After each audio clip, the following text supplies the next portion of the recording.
hemos visto la primera enfermedad parasitaria, que es la ascariosis, y ahora vamos a ver la tricocefalosis.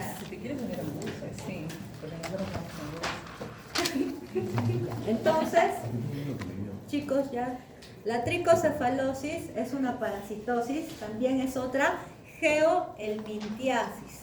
Ya, al igual que la ascaris, la tricocefalosis también es una geohelmintiasis que va a afectar al hombre. Es de amplia distribución, como dice acá, geográfica, aunque predominan las zonas cálidas y húmedas de países tropicales. Pues prácticamente va a necesitar las mismas condiciones medioambientales que el ascaris para poder seguir su desarrollo.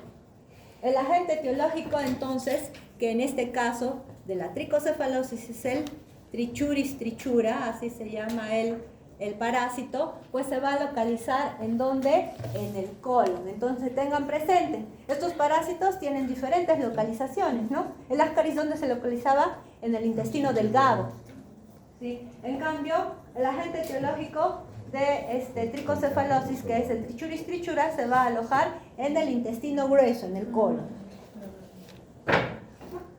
Entonces, como ya les dije, el agente etiológico de la tricocefalosis es el Trichuris trichura, que también es un nemato. Entonces vamos a empezar a hablar de su morfología y de su forma adulta. En cuanto a su forma adulta, este es un gusano blanco, ¿ya? ¿Y cuánto es que mide? La forma adulta pues es mucho más pequeña que el Ascaris lumbricoides. La forma adulta mide entre 3 a 5 centímetros, pequeñito, ¿no es cierto? ¿Por qué? Porque dijimos también que el Ascaris era uno de los nemátodos más grandes en cuanto a la forma adulta. Entonces el Trichuris trichura mide entre 3 a 5 centímetros y tiene una forma de látigo. En realidad así se ve el parásito. Y si ustedes van a ver, esta es su parte anterior, la delgada es su parte anterior y la gruesa es su parte posterior. Entonces esto le da el aspecto de un látigo, ¿no? Entonces por eso dicen que tiene forma de látigo. La parte anterior constituye las 2/3 partes de este parásito y es delgada. Y la parte posterior constituye la 1/3 parte de este parásito y es la parte gruesa. Y en la parte gruesa, más o menos si hacemos un corte transversal, pues va a ser más o menos triangular la parte gruesa. El macho entonces, como en el anterior, también tiene el extremo posterior curvado ventralmente con una espícula copulatriz en la porción terminal. Y la hembra, por el contrario, termina pero en forma recta. Entonces, ¿este sería un macho o sería una hembra? Un macho, ¿no? Porque al final en su extremo posterior ya hemos dicho que el extremo posterior es el extremo grueso y este termina curvado, como dice acá ventralmente, y también con una espícula copulatriz.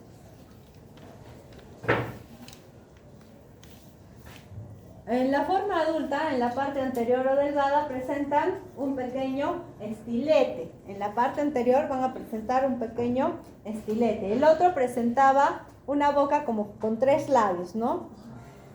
En cambio en su parte anterior presenta un pequeño estilete que le va a servir para romper tejidos y para sustraer sangre. ¿Listo? Entonces, este parásito no va a estar libre como el ascaris, ¿no? El ascaris estaba libre y simplemente se mantenía ahí adentro por su movimiento. No, este parásito va a estar pegado, va a estar adosado a la mucosa, ¿ya? Y mediante su estilete va a romper el tejido y va a sustraerse. También en la parte anterior se identifica el esticosoma.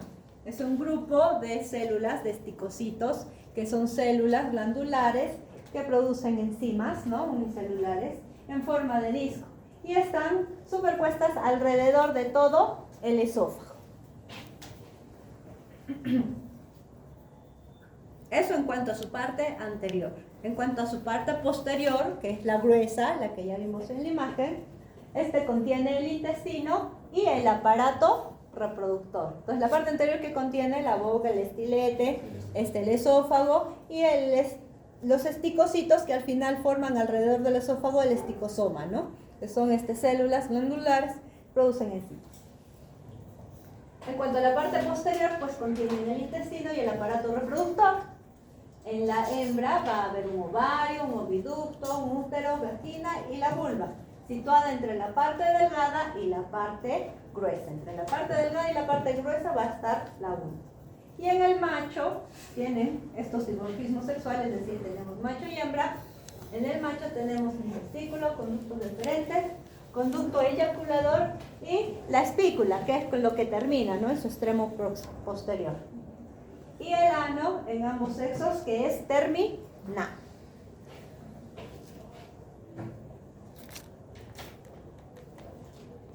Al corte transversal, en la porción delgada entonces, la porción delgada al corte transversal es circular, ¿ya? Por eso es un hematomo, ¿cierto? Y se distingue la cutícula, que es la parte externa, es lo que protege a este adulto, ¿no?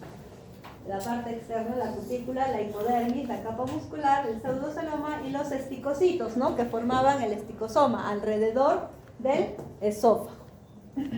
Y el corte transversal de la porción gruesa, este más bien ya no es cilíndrico, circular, ¿no? Sino es más triangular.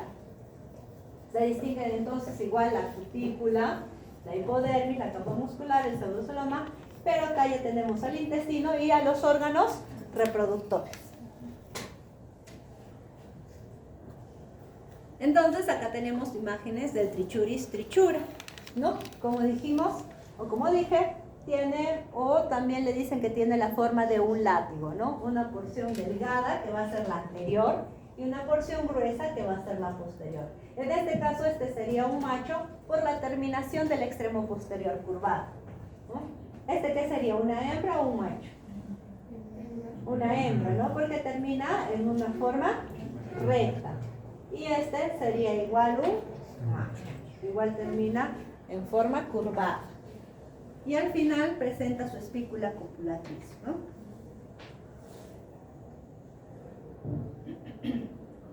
La parte anterior, como ven acá, la parte anterior a la sección transversal, pues esta la vamos a ver que es circular, ¿no? Redondeada y cilíndrica. Y la parte posterior al corte transversal, pues vamos a verla un poquito más triangular. Entonces, acá tenemos un corte histológico, ¿ya? De este parásito. Y acá vemos esto, la parte externa, que es la cutícula. El Ascaris también tenía una cutícula, ¿no? Y luego viene la hipodermis, ¿no? Y también vienen luego las células musculares. Y acá tenemos un corte, pero este es un corte de la parte anterior, en la que vemos una membrana o una banda basilar y luego el esófago y alrededor del esófago los esticocitos que forman el esticosoma. Entonces eso es en cuanto al adulto. ¿Cuánto he dicho que mide? 3 a 5 centímetros, ¿no? Como siempre, el adulto femenino, hembra, es más grande que el adulto macho. Entonces el adulto femenino puede llegar a medir hasta 5 centímetros, el macho de repente no pasa de los 3 centímetros, ¿no? Ahora, ya hemos hablado de la parte adulta. Hemos dicho dónde se ubica también. Se ubica en el colon. Acuérdense que la ubicación ahora es el intestino grueso. Ahí es donde va a causar daño, ¿ya? Y ahora vamos a hablar en cuanto a su morfología de su fase de huevo. Entonces, este es el huevo de Trichuris trichura. Es un poco más pequeño que el huevo de Ascaris lumbricoides, ¿no? Mide aproximadamente 50 micras de largo por 25 de ancho, de color café con membrana doble. Tiene forma de ¿qué? De un barrilito, como dice acá, ¿no? Tiene forma de un barrilito con 2 prominencias en cada extremo que tienen la apariencia de tapones mucosos. Entonces, han visto, este es más ovaladito, ¿no? Y tiene la presencia característica de 2 tapones mucosos. No son embrionados cuando son puestos porque como son helmintos, van a comenzar a generar todo esto en el medio ambiente. ¿Listo? Entonces tenemos una capa externa, una capa media y una capa lipídica interna.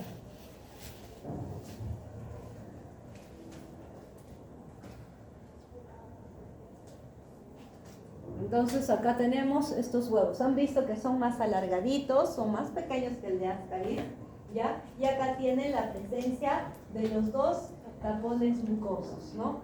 La capa interna, la capa quitinosa y la capa vitelina o externa. Y acá también, como ven, tiene la presencia de estos tapones mucosos. Igual acá, esta es una muestra en la cual podemos observar a este huevo, pero con Lugol. Acá es una muestra que está con Lugol y esta es una muestra con suero fisiológico, ¿no? Acá también tenemos otra muestra en la cual vemos acá los tapones mucosos y acá también vemos los tapones mucosos.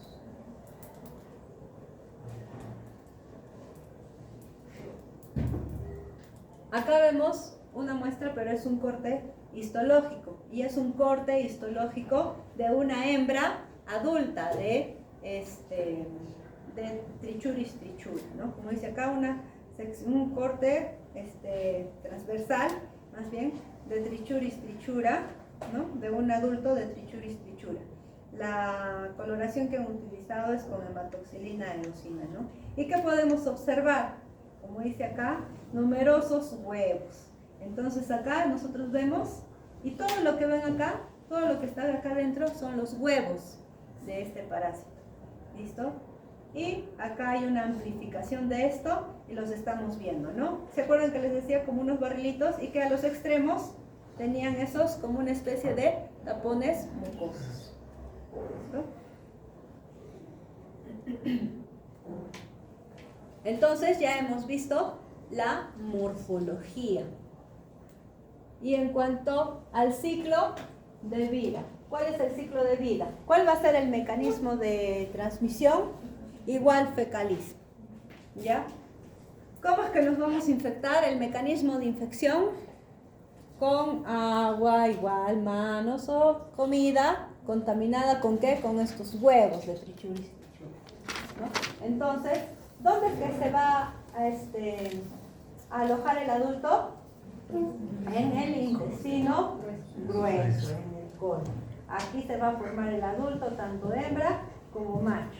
Estos van a copular, ¿no es cierto? Y la hembra va fecundada, va a liberar estos huevos. Sin embargo, estos huevos no son infecciosos de primera intención, son no embrionados, ¿no es cierto?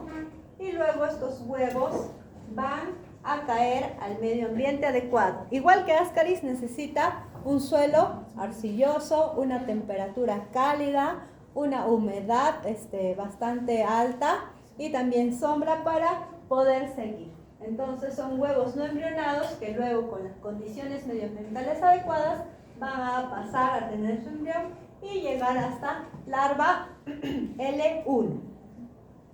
Acá, a diferencia del otro, el huevo con larva L1 va a ser el estadio infectante. Entonces, el estadio infectante para Trichuris trichura, ¿cuál es? Es el huevo con larva L1. Listo, entonces este huevo con larva L1 va a llegar hasta el intestino grueso y ahí va, o el intestino delgado, y de ahí va a eclosionar y se va a ir y formar el adulto en el intestino grueso. ¿Listo? Ahí en el intestino grueso, este adulto, mediante su estilete, ¿no?, que tiene en la parte anterior, va a estar fijo en la mucosa del intestino grueso. No va a estar libre como el otro parásito, va a estar fijo, se va a introducir en la mucosa.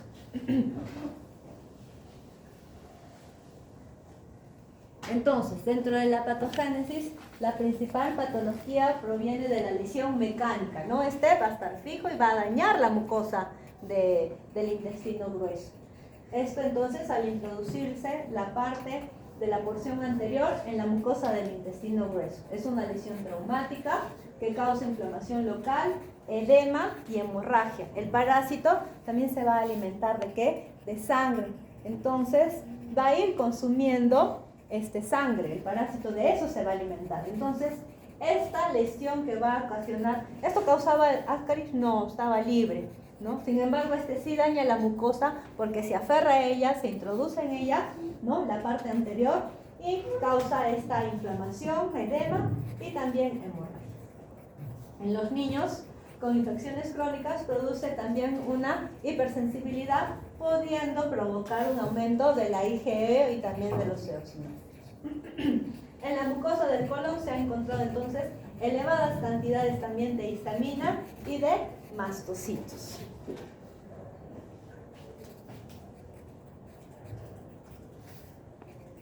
La gravedad de la patología es proporcional entonces al número de parásitos. ¿Se acuerdan que en Ascaris podía haber uno o poquitos o varios, pero al final en ambos podía encontrarse complicaciones, ¿no? Sin embargo, acá la gravedad de la patología va a ser proporcional al número de parásitos. Mientras más parásitos, más lesión en la mucosa, ¿no? Y también más sustracción de sangre, porque de esto se alimenta. En casos graves, entonces puede existir una colitis, ¿no? Están aferrándose a la mucosa, la están dañando, la están lesionando, entonces produce una inflamación y puede producir una colitis. Cuando hay intensa invasión del recto asociada a desnutrición, al final puede presentar un prolapso rectal, que al final sería una de las complicaciones de esta parasitosis que se puede dar en los pequeñitos, ¿no? Un prolapso rectal, es una de las complicaciones. La pérdida de sangre también se debe a hemorragia, primero causada por la colitis y el prolapso rectal, y también porque estos parásitos se alimentan de sangre.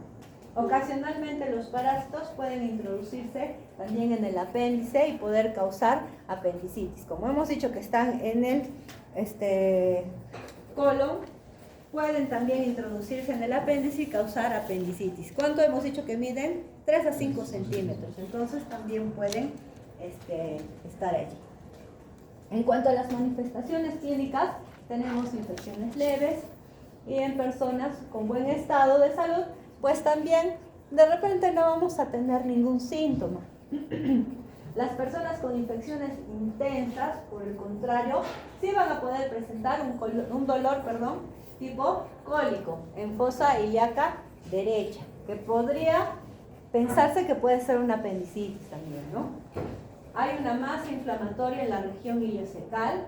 También, ¿qué hay? ¿Qué hemos dicho que produce este parásito? Colitis, ¿no es cierto? Y la colitis produce también una inflamación, edema y también algunas veces hemorragia. Entonces, ¿qué es lo que puede producir? Una disentería aguda asociada con malnutrición. ¿Y se acuerdan qué es una disentería? ¿Sí se acuerdan que es un síndrome disentérico? Eso también ya lo han visto y lo han estudiado, ¿no? Entonces, ¿qué es un síndrome disentérico? La presencia de diarrea con moco y con sangre, ¿no? Entonces, este parásito también puede producir un síndrome disentérico, ¿no? Una disentería aguda. También produce pujo y tenesmo. Este pujo y tenesmo, al final, un paciente malnutrido con una infección crónica, el pujo y tenesmo va a producirle que como complicación al final un prolapso rectal. El prolapso rectal, entonces, como les decía, es como una complicación. En niños con infecciones crónicas puede causar anemia, enflaquecimiento y retardo del crecimiento. ¿Por qué? Porque este parásito está consumiendo, pues, ¿no?, los nutrientes. Y aparte, la anemia, ¿por qué? Porque se alimenta de sangre.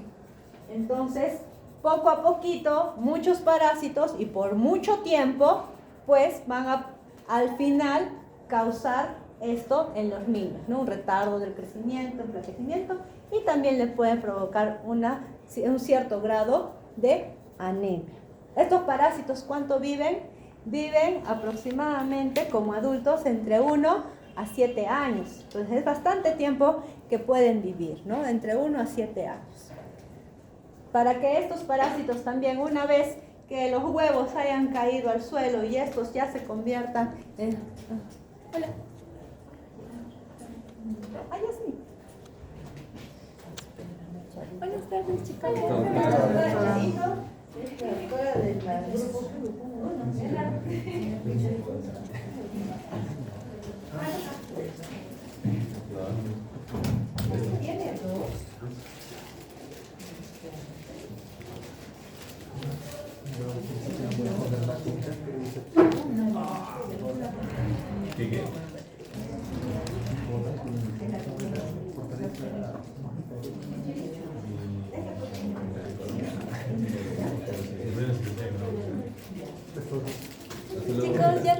ya nos vemos.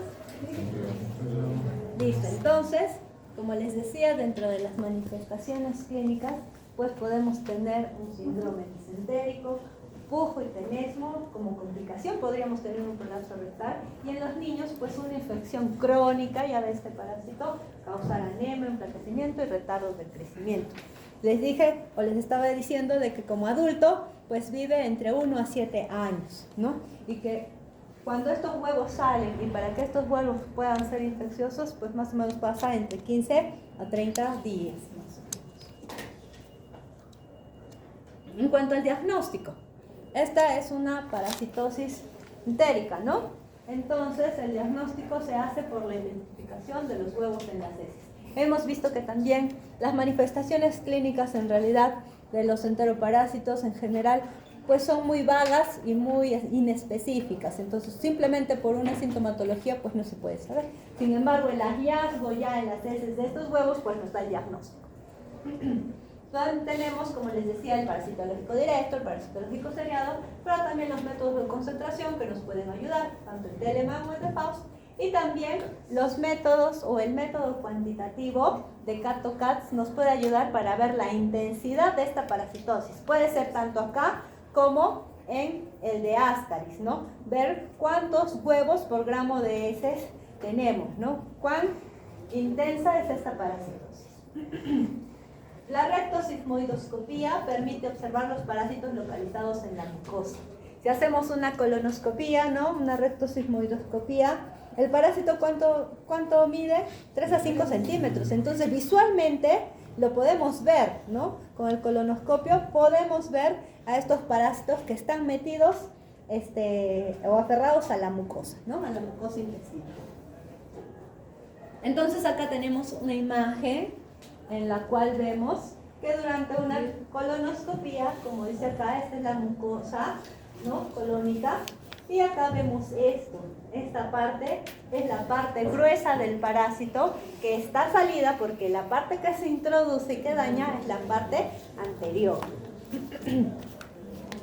Entonces eso podemos observar. El parásito visualmente, macroscópicamente, lo podemos observar.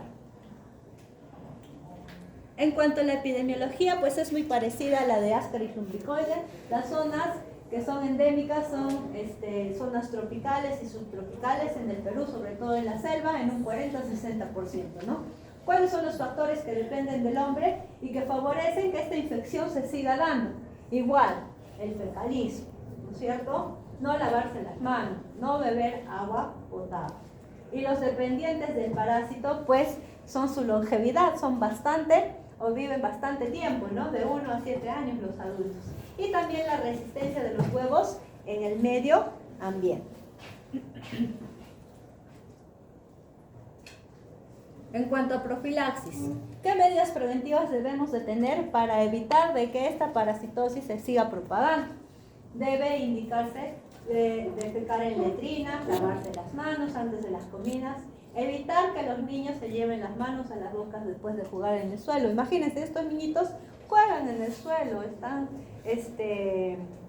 no tienen ninguna educación sanitaria, ¿no? Ni los padres, mucho menos les enseñan a los niños.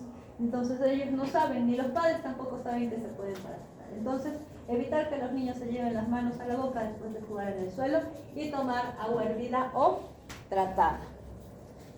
Entonces, las condiciones medioambientales, pues no las podemos cambiar y el parásito va a poder desarrollarse en eso, ¿no? Pero las condiciones de los hábitos de nosotros sí los podemos cambiar y así disminuir estas parasitosis. En cuanto al tratamiento, los agentes que están disponibles son el mebendazol, el tiobendazol y el albendazol.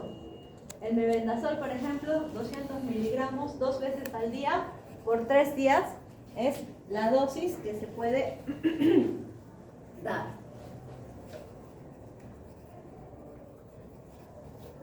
Entonces acá tenemos al parásito adulto, ¿no? El Trichuris trichura. ¿Esta es una hembra o un macho? Es una hembra, ¿no? ¿Por porque la terminación o el extremo posterior es recto, no es curvado. Esta, como les dije, la parte anterior es la delgada y esta es la parte posterior. Esta, por el contrario, este es un trichuris trichura macho por su curvatura en el extremo posterior.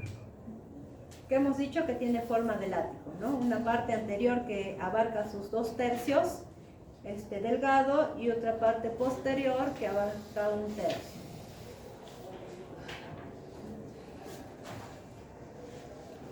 Y acá tenemos una imagen histológica en donde podemos ver la parte anterior del tricocéfalo, ¿no? Del tricocéfalo, el trichuris trichura, que es un corte transversal, en donde vemos acá esta banda basilar, ¿sí?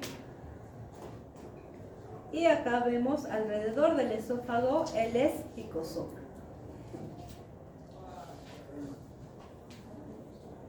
Y acá, ¿qué es esto? Estas son células ¿qué? De la mucosa intestinal, ¿no es cierto? Son células de la mucosa intestinal, porque ya hemos dicho que la parte anterior está metida o adherida a la mucosa del intestino grueso.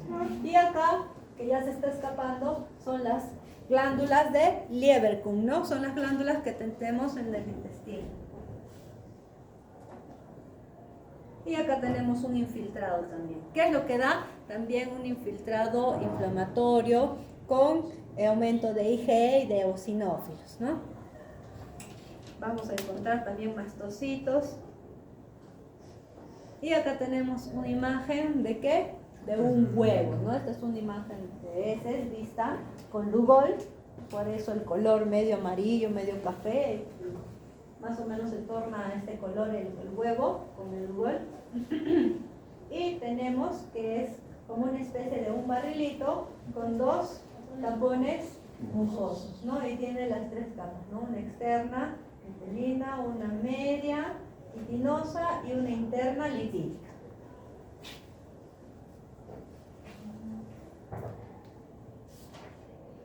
Entonces, ¿hay alguna pregunta? Doctora, ¿puede repetir la capa media de qué es?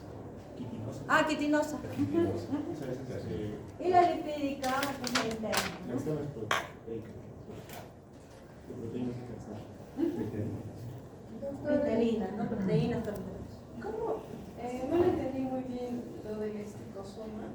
Ah, ya. En la parte anterior tenemos el esófago y el estilete con el que se agarra, ¿no es cierto? Pero aparte tiene su esófago y alrededor del esófago va a haber unas células que se llaman los esticocitos. Son células que producen enzimas, ¿ya? Y todo ese conjunto de esas células que están alrededor del esófago conforman el esticosoma.